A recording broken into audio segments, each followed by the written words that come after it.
पिंपरी चिंचवडच्या विकासाच्या वाटचालीत आणखी एक महत्त्वपूर्ण आणि अभिमानास्पद पाऊल पडले आहे.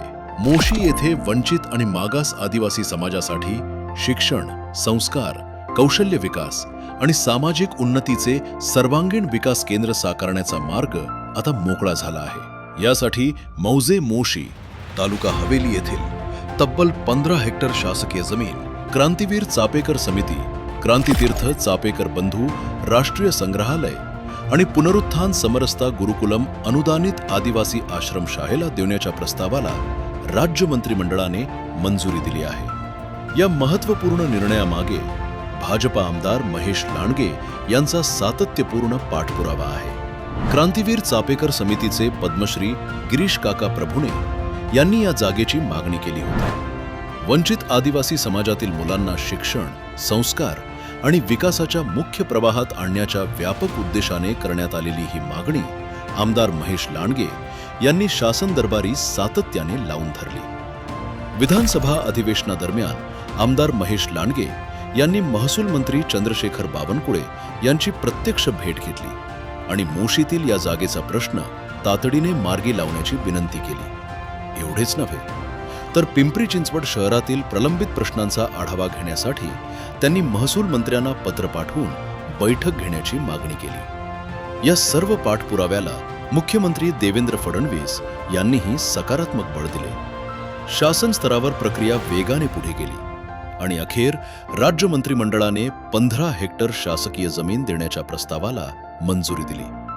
आमदार महेश लांडगे यांच्या या पाठपुराव्यामुळे आता मोशीमध्ये वंचित आदिवासी समाजासाठी एक व्यापक विकास केंद्र उभारण्याचा मार्ग खुला झाला आहे. या केंद्राच्या माध्यमातून आदिवासी समाजातील विद्यार्थ्यांना गुणवत्तापूर्ण शिक्षण, संस्कार, कौशल्य विकास आणि सामाजिक प्रगतीच्या नव्या संधी उपलब्ध होणार आहेत. म्हणजेच केवळ जमीन उपलब्ध होणार नाही, तर या माध्यमातून वंचित समाजातील पुढच्या पिढीला सक्षम करण्याचे काम उभे राहणार आहे. या निर्णयामुळे सामाजिक समरसता, शिक्षण आणि वंचित घटकांच्या विकासाला नवी दिशा मिळणार आहे. आणि या संपूर्ण प्रक्रियेत आमदार महेश लांडगे यांनी घेतलेला पुढाकार आणि केलेला सातत्यपूर्ण पाठपुरावा निर्णायक ठरला आहे. याबाबत बोलताना आमदार महेश लांडगे म्हणाले, पद्मश्री गिरीश काका प्रभुणे यांनी केलेली मागणी आणि त्यामागील व्यापक सामाजिक उद्देश लक्षात घेऊन हा विषय शासन दरबारी सातत्याने मांडला.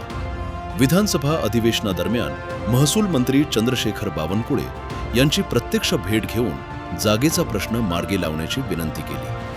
मुख्यमंत्री देवेंद्र फडणवीस यांनीही या मागणीला सकारात्मक बळ दिले. पिंपरी चिंचवड शहर व परिसराच्या सर्वांगीण विकासासाठी माझा पाठपुरावा यापुढेही असाच सुरू राहील. मोशीतील हे केंद्र केवळ एक प्रकल्प नाही, तर वंचित आदिवासी समाजाच्या उज्ज्वल भवितव्याची पायाभरणी आहे.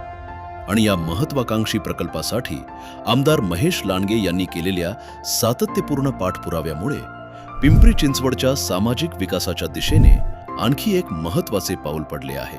निरंतर विश्वास, पिंपरी चिंचवडकरांचा संकल्प शहराच्या शाश्वत विकासाचा.